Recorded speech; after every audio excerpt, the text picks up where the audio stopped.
Olá, galera, sejam muito bem-vindos para mais um vídeo. Meu nome é Dani Bilira Bodanetra e hoje nós estaremos falando sobre o surpreendente mistério que há embaixo da esfinge e da pirâmide. Eu vou pedir para vocês já deixarem o like de vocês, porque esse vídeo deu bastante trabalho e para o YouTube poder estar entregando esses vídeos para as pessoas. O YouTube não está entregando, vocês já sabem disso. Tá todo mundo de férias, eu não sei, mas eu tô aqui.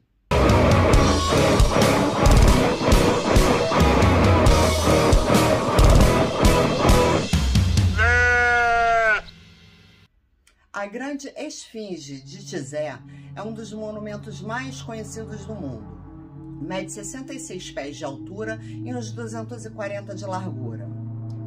Construída com pedra calcário, pesando até 200 toneladas, é a escultura mais grande do mundo antigo e talvez a mais enigmática e curiosa. Até os dias de hoje, os especialistas não têm certeza sobre a origem e o propósito da esfinge. Não sabemos de quem é o rosto talhado nela, nem os segredos que ela pode estar escondendo. Na antiguidade, o Planalto de Gizé, onde descansa a esfinge, era conhecido como o rosto, que significa boca de passagens. Para entender os mistérios da esfinge, cabe se perguntar que passagens e até onde levam. Em 16 de fevereiro de 1923, os arqueólogos no Egito descobriram a tumba do faraó Tutankhamon, mais conhecido como Rei Tut, que até então não havia sido perturbado durante 3.000 anos. Na década de 1930, foram feitas várias descobertas, porém, a mais incrível talvez ainda estivesse por vir. Em 1935, um projeto de limpeza massiva de uma década em Gizé chegou à sua conclusão e o que revelou chocou o mundo. Um dos líderes do projeto, Hamilton Wright, descreveu as descobertas. Descobrimos um medidor utilizado pelos antigos egípcios de 5.000 anos. Passa por debaixo da terra, que leva à segunda pirâmide e à esfinge. Deste medidor que desenterramos, uma série de poços que descem mais de 125 pés, com pátios espaçosos e câmeras laterais. Pelo visto, eles descobriram uma espécie de cidade secreta, abaixo do Planalto de Gizé.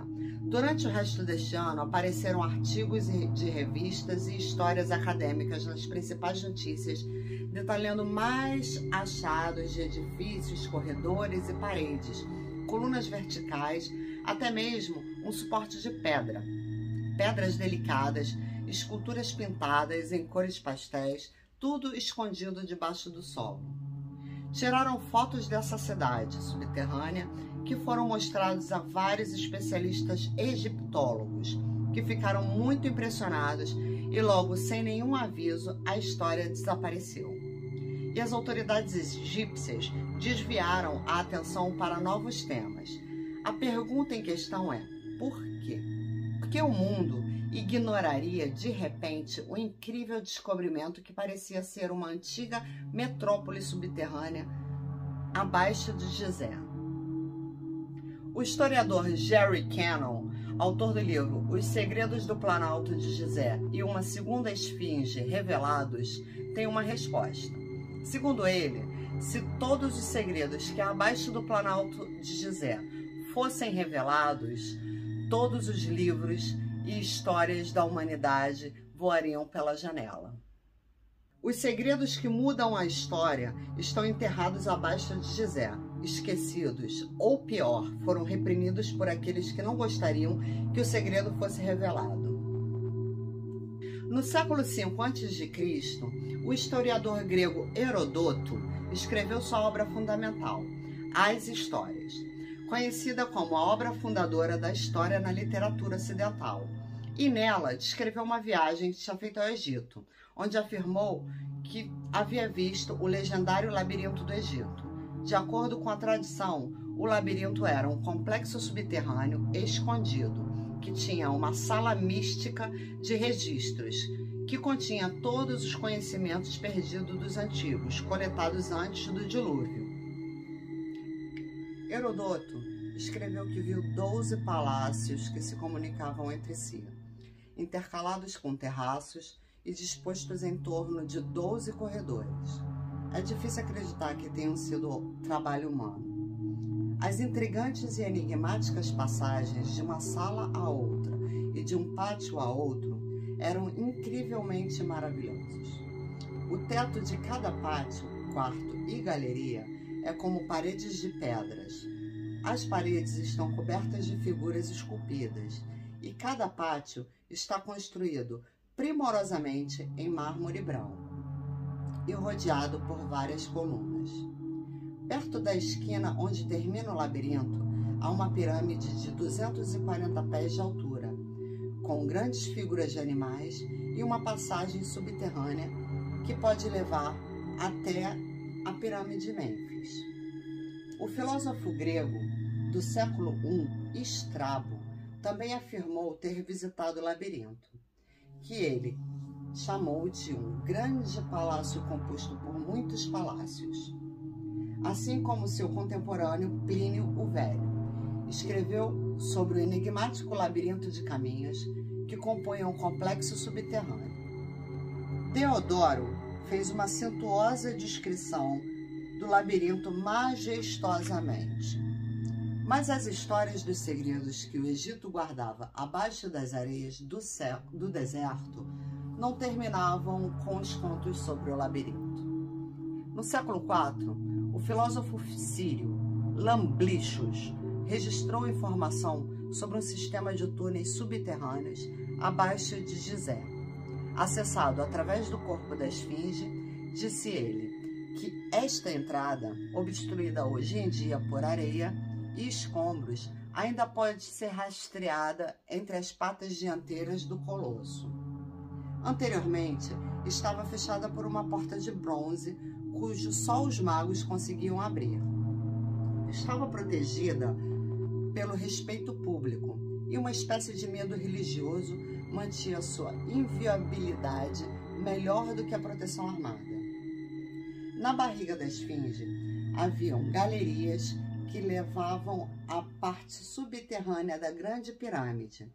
Essas galerias estavam tão engenhosamente intercruzadas que até o trajeto para a pirâmide, se você fosse sozinho, sem um guia, inevitavelmente voltaria para o ponto de partida.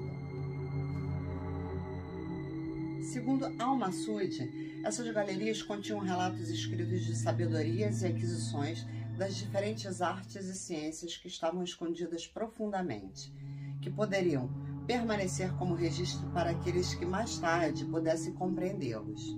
Poderia ser verdade um pouco disso, ou tudo isso? E se não, por que tantas histórias, personagens que falam sobre esse assunto? Entre 1991 e 1993, uma série de estudos sobre a liderança do egiptólogo John Anthony Vest e o geólogo Robert Scott, que realizaram estudos sísmicos e geológicos do terreno ao redor da esfinge, os resultados desses estudos foi apresentado para que o mundo visse em um documentário da NBC, com 1 hora de duração, intitulado O Mistério da Esfinge, que foi assistido em horário de máxima audiência por mais de 30 milhões de pessoas. Os estudos sísmicos haviam revelado uma série de túneis e câmeras inexplicáveis abaixo da esfinge. Poderia ser isso a misteriosa sala de registros. Antes que se pudesse responder às perguntas dirigidas pelo inspetor-chefe da antiguidade do governo, Zahi Hawass, encerraram as investigações. Eles foram expulsos do lugar e foram classificados como alucinações americanas. Em 1995, pensando que talvez eles estivessem mais calmos, apresentaram uma solicitação para a retomada das investigações, porém foi negada veementemente. Porém, aconteceu algo bem curioso. Em 1996, as autoridades egípcias autorizaram um projeto para estudos ao redor da esfinge. Depois que a empresa que solicitou a autorização investiu uns 10 milhões no projeto. Em pouco tempo, lançaram um vídeo. O vídeo mostrava Zahi Hawass entrando num túnel subterrâneo através de um buraco na esfinge.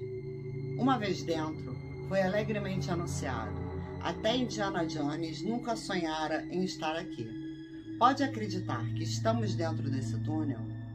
Esse túnel nunca foi aberto antes. Ninguém sabe realmente o que há dentro desse túnel, mas vamos abri-lo pela primeira vez.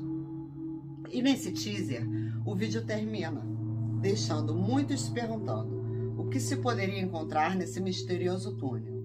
Mais tarde, Hawass começou a proclamar que não havia mas uma série de túneis abaixo da esfinge, e que esses túneis guardavam os segredos das construções das pirâmides. Em 1998, era o próprio Hawass que supervisionava as escavações abaixo da esfinge. Só que logo ele mudou de posição e começou a afirmar que não havia nenhum túnel embaixo das esfinges, que não havia câmaras, que não havia nada embaixo, nenhum buraco de entrada havia abaixo das esfinges. Por que essa mudança de posição do Hawass tão repentinamente? Por que ele fez isso? Considerando que havia tanta evidência do contrário, por que ele tomou essa decisão de dizer que não havia absolutamente nada abaixo? Ficou muito estranha essa posição do Hawass. Ele inclusive começou a negar que tivesse um buraco na esfinge que se pudesse entrar. Se não tivesse visto um vídeo do próprio Hawass se arrastando através da esfinge por um buraco, isso foi como um feito histórico que esteve assim durante centenas de anos.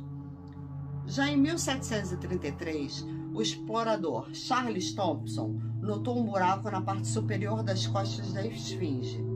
Em 1798, o arqueólogo e artista francês demonstrou uma imagem que mostrava um homem saindo de um buraco na cabeça da esfinge.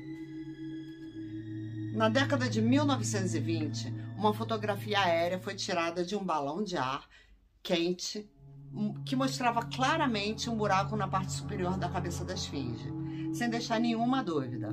Então, por que Hawass negou tudo depois de tantos estudos? Por que a troca da posição?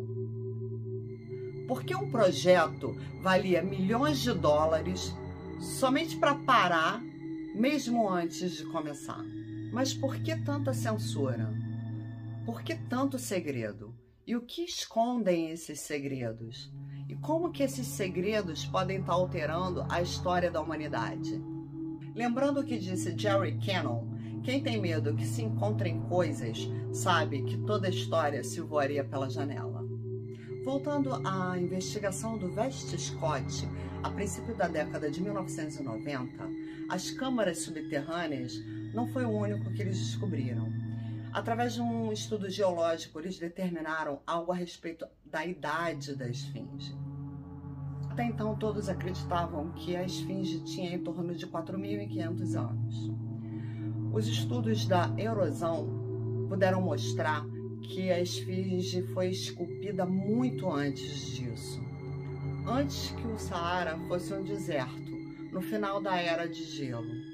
Isso significa que a esfinge não tinha 4.500 anos. A esfinge tinha em torno de 10.000 anos. Caso a esfinge tenha em torno de 10.000 anos, isso foi antes do período do Egito Antigo.